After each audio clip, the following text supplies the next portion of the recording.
sou a cura, sou o poder, eu sou a lei, estrela da manhã. Eu morri na cruz, trouxe salvação. Conheço a tua dor e ouço o teu clamor, e minha destra não falhará. Louve conosco. Não há o que temer. Não há o que temer, contigo eu estou. Não te assombres, porque eu sou teu Deus. Te fortalecerei, te sustentarei com minha mão, eu serei fiel. Consegue entender isso? De maneira nenhuma vai te abandonar. Ele prometeu isso. Ele é o nosso Senhor, o nosso Deus.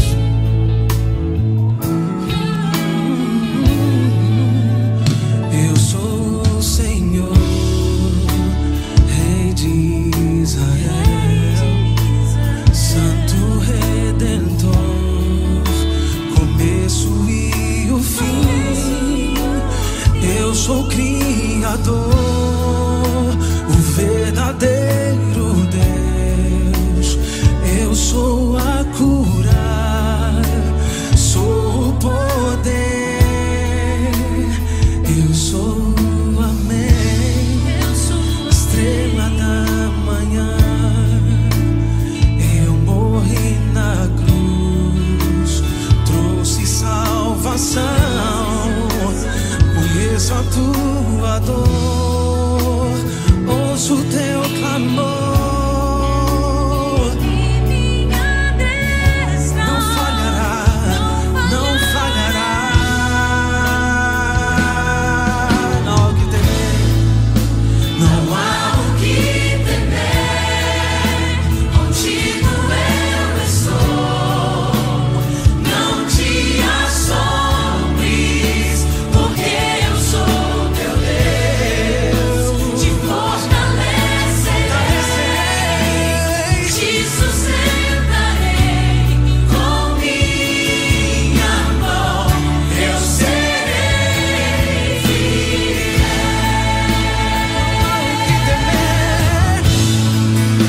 Não há o que temer, contigo eu estou. Não te assombres, porque eu sou teu Deus. Te fortalecerei, te sustentarei com minha mão, eu serei fiel.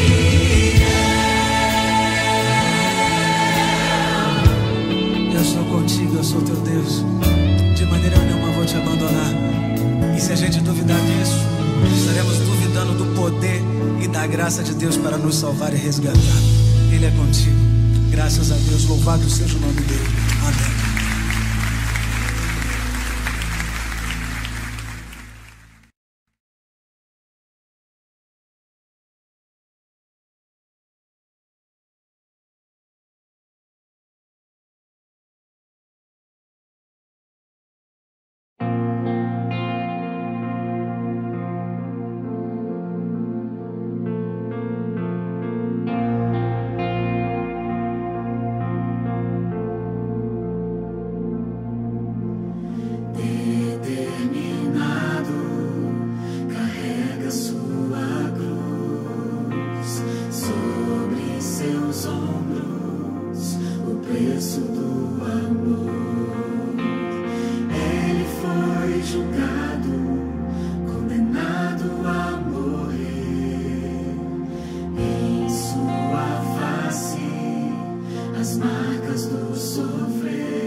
É sobre recomeçar. É sobre transformação. É sobre ter a certeza de que eu não fui tão longe que Deus não pudesse me alcançar. O amor de Deus me alcançou mesmo estando tão longe. É sobre transformação.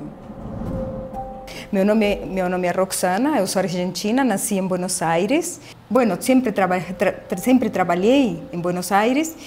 Depois de uns anos eu casei com um brasileiro. Viemos morar, passamos uns 4 anos em Buenos Aires, viemos morar em Porto Alegre, Rio Grande do Sul.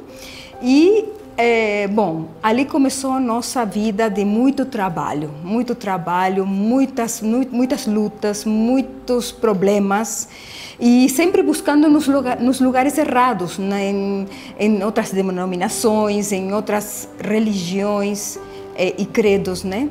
E nunca dava certo. Muitas brigas matrimoniais, muitos conflitos e até que chegou minha filha. Tenho uma filha de 22 anos. E mudamos para São Paulo. Em São Paulo continua a busca. Isto ocorreu quase 20 anos, né? E sempre dando tropeço, e sempre dando a cabeça contra a parede. Com todos esses conflitos, chegou meu divórcio e, assim, depois de 24 anos, nos divorciamos. Depois de 2 anos, conheci meu atual esposo, um adventista do 7º dia, que ele me deu os estudos. Começamos a conversar, mas a gente não queria nada de nada. Uma amiga dirigida por Deus nos apresentou, por assim dizer. E ele viúvo há 1 ano e eu divorciada há pouco tempo também. Não queríamos nada, queríamos estar tranquilos. Mas Deus tinha seus planos.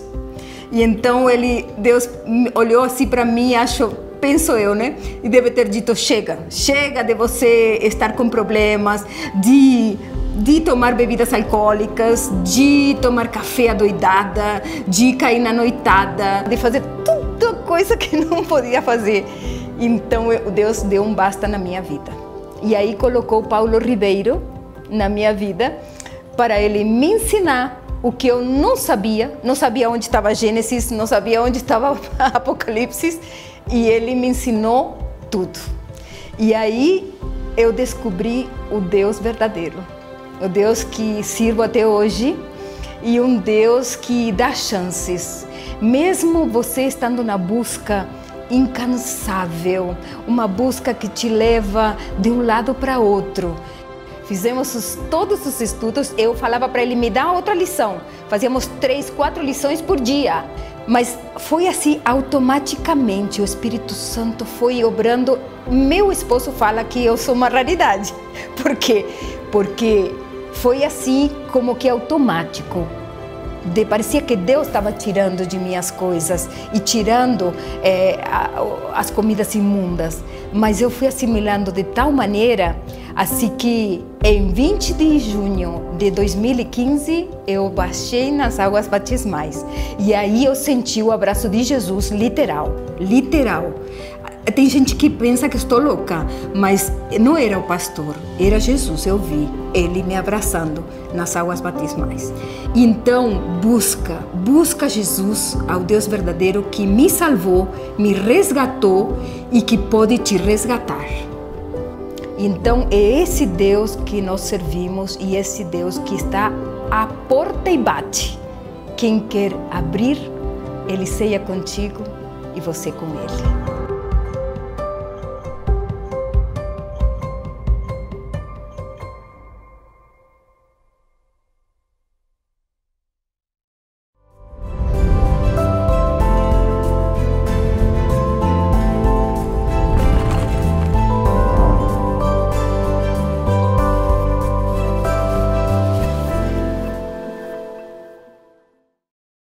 Olá, meus amigos, tudo bem? É um prazer estar aqui mais uma vez, nesta semana tão especial que é a Semana Santa. E eu estou feliz em poder, cada dia, estar junto com você, com a sua família, para participar dessas meditações tão importantes, não é mesmo? Espero que você esteja gostando e espero que Deus esteja abençoando a sua vida com esta programação especial dessa semana. É o seguinte, Hoje nós vamos tratar de um assunto muito importante. Eu quero que você, por favor, preste muita atenção, pegue a sua Bíblia. Se tiver alguma coisa aí perto de você tirando a sua concentração, ajusta isso, resolva isso e concentre-se comigo aqui, porque eu tenho certeza absoluta que esta mensagem será importante para você no dia de hoje, tá bom? O tema que nós vamos tratar é as três cruzes. Por isso, é um assunto que merece toda concentração. Eu convido você agora para orar comigo. Oremos. Senhor, nosso Deus e nosso Pai, nesse momento vamos meditar na Tua palavra e não podemos fazê-lo sem antes pedir a Tua bênção, a Tua direção e o poder do Espírito Santo. Abençoe essa pessoa que está ligada agora, que está acompanhando esta semana especial, especialmente hoje. Eu entrego em Tuas mãos, em nome de Jesus. Amém. Amém. Bom, já sabemos o tema, já sabemos que estamos numa semana especial, restaurados em Cristo, e eu gostaria de, logo de início, já ler o texto bíblico para você. Lucas, capítulo 23, de 39 a 43, que diz assim: Um dos malfeitores crucificados blasfemava contra ele, dizendo: Não és tu o Cristo? Salva-te a ti mesmo e a nós também. Respondendo-lhe, porém, o outro, repreendeu-o, dizendo: Nem ao menos temes a Deus, estando sob igual sentença? Nós, na verdade, com justiça, porque recebemos o castigo que os nossos atos merecem. Mas este nenhum mal fez. E acrescentou: Jesus, lembra-te de mim quando vieres no teu reino. Jesus lhe respondeu: Em verdade te digo hoje, estarás comigo no paraíso. Que texto impressionante. Quando você lê a Bíblia, você tem que ler com concentração, com atenção, e aí você tem que procurar analisar cada detalhe. Somente a leitura já é uma leitura cheia de detalhes. E agora nós vamos então meditar nesse texto tão precioso. É o seguinte: a Bíblia Sagrada conta que Jesus veio a esse mundo com o objetivo de salvar a humanidade. E a única maneira de salvar todos nós seria através da crucificação dele naquela cruz. E Jesus então veio aqui, conforme diz Gálatas 4, verso 4, na plenitude dos tempos, ou seja, de acordo com a profecia. Ele veio, nasceu da Virgem Maria, pelo poder do Espírito Santo, e tornou-se um de nós, Emanuel, Deus conosco. Então Jesus viveu aqui na terra 33 anos e meio. Durante todo esse período que Jesus viveu aqui, ele viveu entre os pecadores, se aproximou das pessoas mais rejeitadas e abandonadas deste mundo, deu atenção para pessoas que não eram queridas pela sociedade, pessoas que eram rejeitadas e humilhadas. Jesus foi lá, deu atenção, abençoou, curou, restaurou e atendeu pobre, rico, atendeu homem, mulher, atendeu pessoas que eram líderes e pessoas que eram lideradas, atendeu gente famosa, gente anônima. Jesus passou o seu ministério inteiro em contato com o ser humano pecador. E Jesus, quando morreu entre dois ladrões. Isso chama atenção. Sabe por quê? Porque naquela cruz do meio, onde Jesus foi crucificado, era para estar, a princípio, Barrabás. Barrabás era o chefe de uma quadrilha, podemos assim dizer. E aqueles dois ladrões que morreram ao lado de Jesus eram membros dessa quadrilha de Barrabás. Só que Jesus foi preso, julgado e condenado de última hora. Então, o que eles fizeram? Libertaram Barrabás e colocaram Jesus no lugar dele. Inclusive, a cruz que Jesus carregou e na qual ele foi crucificado não era a cruz de Jesus, era a cruz de Barrabás. Era a cruz de outra pessoa, que também representava a minha cruz e a sua cruz. Então Jesus morreu naquela sexta-feira à tarde, no Monte do Calvário, entre dois ladrões. Portanto, em cima do Monte do Calvário haviam três cruzes. A cruz da direita era a cruz onde estava um homem que se conhece por documentos históricos como Dimas. E o outro da cruz da esquerda, alguns acham que o nome dele era Gestas. Então, esses dois eram os dois ladrões. E Jesus, que estava na cruz do meio, morria pelos dois e morria por toda a humanidade. Então, nós poderíamos colocar assim, a cruz de Dimas, ou seja, o próprio Dimas, que foi o ladrão que se arrependeu, esse morreu para o pecado. Do outro lado, o Gestas, o que não se arrependeu, morreu no pecado. E Jesus Cristo, na cruz do meio, morreu pelos pecados dos dois, pelos meus, pelos seus e pelos pecados de toda a humanidade. Então fica assim, um ladrão morreu para o pecado, o outro ladrão morreu no pecado e Jesus morreu pelos pecados. O que isso significa? Atenção, significa que morrer para o pecado significa abandonar o pecado, significa se arrepender, significa reconhecer e aceitar Jesus como Salvador e reconhecer que você é pecador, que você necessita de Jesus. Então aquele ladrão, ele morreu para o pecado. Ele na cruz se arrependeu, na cruz ele aceitou Jesus. Morrer para o pecado é morrer salvo, é morrer arrependido, é morrer nos braços do Pai, é morrer, mas antes de morrer, entregar o coração ao Senhor. Morrer para o pecado é morrer salvo. Mas do outro lado estava o Gestas, que morreu no pecado.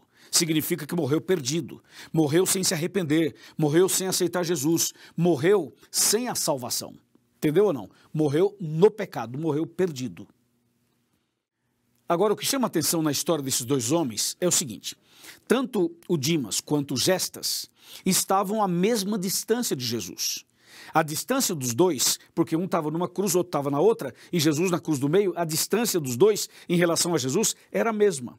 Outra coisa, os dois ouviram a mesma mensagem de Jesus, porque na cruz Jesus pronunciou suas últimas palavras, e eram palavras fortes, eram palavras poderosas, eram palavras que converteriam qualquer pessoa.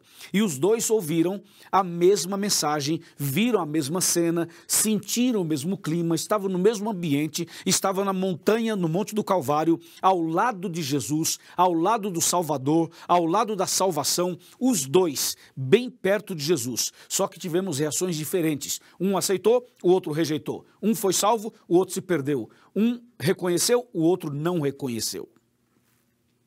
Por que será que isso acontece? Por exemplo, agora eu estou falando para você e juntamente com você falo para muitas pessoas. Por que será que tem tantas pessoas me ouvindo agora, mas vamos ter decisões diferentes? Reações diferentes. Eu vou fazer um apelo já já e você vai perceber, um vai aceitar, o outro vai rejeitar. Um vai entregar, o outro vai ficar na dúvida. Ou seja, todos estão ouvindo a mesma palavra, o mesmo sermão, a mesma mensagem, extraída da mesma Bíblia, mas as pessoas têm reações e decisões diferentes. Isso realmente é impressionante. Claro que também tem a ver, óbvio, com o livre-arbítrio que todos nós temos para aceitar ou para rejeitar. Mas é impressionante que a mensagem ela vem igual para todo mundo, mas as pessoas reagem e decidem de maneira bem diferente. Aqueles dois homens estavam com a maior chance da vida nas mãos. O que você faria se você estivesse morrendo ao lado de Jesus, tendo a chance de aceitá-lo como Salvador e morrer salvo? O que você faria? Se você tivesse essa chance que os dois ladrões tiveram, qual seria a sua atitude? O que você faria naquela hora? Eu tenho certeza que você aceitaria Jesus. Eu também aceitaria. Mas a gente fala isso hoje pelo que a gente conhece, a Bíblia e tal. Aquele contexto era um outro contexto em relação aos dois homens. Mas que os dois tiveram a grande chance da vida, sim, eles tiveram. Agora, tão perto do Salvador para um e tão longe da salvação. Tão perto do céu e indo para o inferno. Tão perto da verdade e agindo como uma atitude de mentira. Não é verdade? Mas, por outro lado, uma pessoa se arrependeu, uma pessoa se converteu, uma pessoa se entregou. Aconteceu assim, ou mais ou menos assim. Jesus estava na cruz do meio, então um ladrão, o que não se arrependeu, o que morreu perdido, ele se dirigia a Jesus e falava assim: aí, você é Jesus? Aí, você não é o Salvador? Você não é o Messias? Então vai, prova que você é, desce da cruz, faça um milagre, salva você mesmo e salva nós também, dizia o ladrão que não se arrependeu. Olha que coisa. Por outro lado, o outro se dirigiu a ele e falou assim: ei, rapaz, fica quieto aí, cala essa boca. Como é que você fala isso de Jesus? Se alguém aqui merece morrer e passar pelo que estamos passando, sou eu e é você. Nós dois merecemos. Nós dois fomos bandidos a vida inteira. Nós dois tivemos problemas a vida inteira. Nós dois somos de uma quadrilha. Nós dois assaltamos. Nós dois usamos drogas. Então, se alguém aqui merece a morte, sou eu e é você. Agora, esse homem que está aqui do meu lado, nenhum mal ele fez. E quando ele falou assim, nenhum mal ele fez, o clima mudou. O clima mudou no Monte do Calvário. Então ele se dirige a Jesus e diz assim, Jesus, lembra-te de mim quando vieres no teu reino. Que impressionante. Que impressionante. Olha o que ele falou para Jesus. Aí Jesus se dirige a eles e diz assim, em verdade te digo hoje, você vai estar comigo no paraíso. Eu garanto a tua salvação. A partir de hoje você está salvo. Você vai estar comigo no paraíso. Que coisa incrível, não é? Aí eu pergunto, então a salvação é tão fácil assim? Você na última hora fala assim, Jesus, lembra-te de mim quando vieres no teu reino. E Jesus fala, ok, está garantido a tua salvação, beleza, vai para o céu, fechou, tudo resolvido. É assim? Que coisa, né? Agora, para entender isso daqui, tem que analisar a frase do ladrão arrependido. A frase foi a seguinte, Jesus, lembra-te de mim quando vieres no teu reino. Vamos analisá-la. Olha só, ele se dirige a Jesus e fala assim, Jesus, como é que ele sabia que aquele homem ali era Jesus Cristo, o Salvador? Porque Jesus significa Salvador. E Cristo significa ungido. Quando ele fala Jesus, ele está dizendo assim, eu sei quem você é. Eu conheço você. Eu já ouvi muito de você. Eu sei que você é Jesus. Sei que você é o Cristo. Sei que você é o Salvador. Sei que você é ungido. Sei que você... Eu sei quem você é. Então ele fala Jesus, reconhecendo aquele homem como o Salvador da humanidade. Daí ele fala assim, lembra-te de mim. Quando ele fala lembra-te de mim, ele está dizendo assim, eu não mereço. Eu sou pecador, eu sou um ladrão, eu sou um malfeitor, eu sei quem eu sou. Mas, por favor, Jesus, você pode lembrar de mim? Não esqueça de mim, por favor. Eu não mereço, mas eu te peço misericórdia. Lembra-te de mim. E ele continua, ele fala, lembra-te de mim quando vieres. Aí isso é, como diz em espanhol, é demasiado para mim. Como é que ele fala, lembra-te de mim quando vieres? Vem cá, esse ladrão arrependido, como é que ele sabia que Jesus iria voltar? Ele fala, quando vieres? Interessante, mas Jesus não estava do lado dele morrendo? Sim, estava. E como é que ele sabia que aquele homem, Jesus, que estava do lado dele morrendo, iria voltar? Você viu que ele fala assim, Jesus, lembra-te de mim quando vieres. Então ele sabia que Jesus um dia voltaria. E da onde ele tirou isso? Como é que ele aprendeu isso? Ele fala, lembra-te de mim quando vieres. Ele sabia sobre a volta de Jesus. Ele sabia que Jesus um dia voltaria. Isso é impressionante, não é? Isso é emocionante, você não acha? E ele finaliza a fala dele dizendo assim, lembra-te de mim quando vieres no teu reino. Então veja, meu amigo e minha amiga, quando ele fala quando vieres no teu reino, ele está reconhecendo que Jesus é rei, que Jesus tem um reino. E se Jesus tem um reino, obviamente que Jesus é rei. E não é rei qualquer, não. É rei dos reis, senhor dos senhores. Você entendeu que a frase que aquele ladrão arrependido disse a Jesus não era uma frase qualquer, era uma profissão de fé, era um voto batismal. Você percebeu que aquela fala dele era uma fala profunda, impactante, impressionante? Não é mesmo? Ele falou claramente, Jesus, lembra-te de mim quando vieres no teu reino. E isso foi tão sincero, tão verdadeiro, que tocou o coração de Jesus. E Jesus viu a sinceridade dele e respondeu imediatamente, disse, meu filho, eu te dou a minha palavra hoje, eu te garanto hoje, você está salvo. Você vai estar comigo no paraíso. E garantiu a salvação dele. Aleluia! Deus seja louvado por isso. Não é maravilhoso isso? Então significa que você e eu também podemos nos arrepender. Podemos nos arrepender hoje. E existem pessoas que vão se arrepender no último instante, perto da morte, e serão salvos também. Por isso, meu amigo e minha amiga, Jesus morria pelos pecados dos dois e pelos pecados de toda a humanidade. Agora eu quero fazer uma colocação para você. Você viu que há chance de salvação para toda e qualquer pessoa que se arrepende?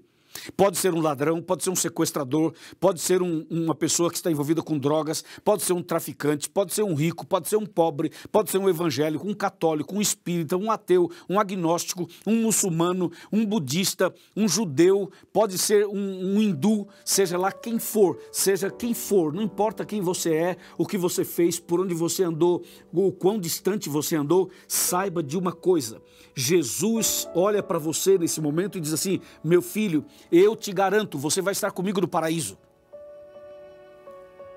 Mas para Jesus falar isso para você, você precisa se arrepender. Você precisa reconhecer Jesus como seu Salvador. Você precisa ter essa crença, essa fé desse homem. Quando ele diz, Jesus, lembra-te de mim quando vieres no teu reino. Você precisa reconhecer quem é Jesus, aceitar Jesus. Você precisa também reconhecer quem é você, o seu pecado, a sua fragilidade, a sua pequenez, o seu estado miserável de pecador. Tem que reconhecer e tem que saber que Jesus, que morreu na cruz, é o seu Salvador, é o ungido de Deus, Salvador da humanidade, e que Ele vai voltar em breve para nos buscar. Você crê nisso? Você aceita isso? Se você crê na palavra de Deus, nas doutrinas bíblicas, nas verdades bíblicas, se você crê de todo o seu coração, então hoje você pode dizer como este homem, Jesus, lembra-te de mim quando vieres no teu reino. Ele vai lembrar de você, Ele vai te dar o perdão e a salvação. Amém? Amém. Isso é extremamente importante, isso é indispensável. Então Jesus garantiu a salvação daquele homem. Aquele homem se arrependeu, morreu para o pecado. Mas o outro morreu perdido, morreu no pecado, porque não quis, não aceitou. Eu pergunto, e você? E você, se você tivesse que morrer hoje, se você morresse hoje, se hoje fosse o último dia na terra, você morreria para o pecado ou morreria no pecado?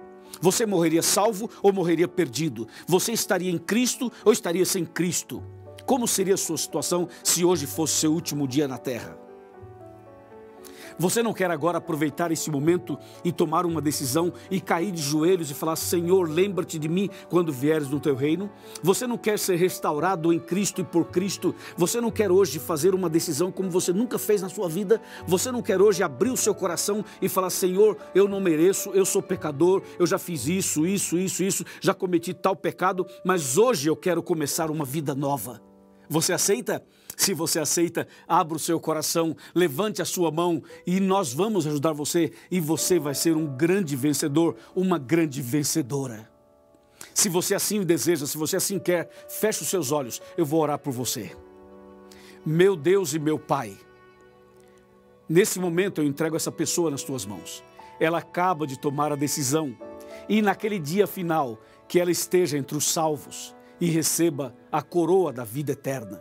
Eu entrego nas tuas mãos esta pessoa. Em nome de Jesus, amém.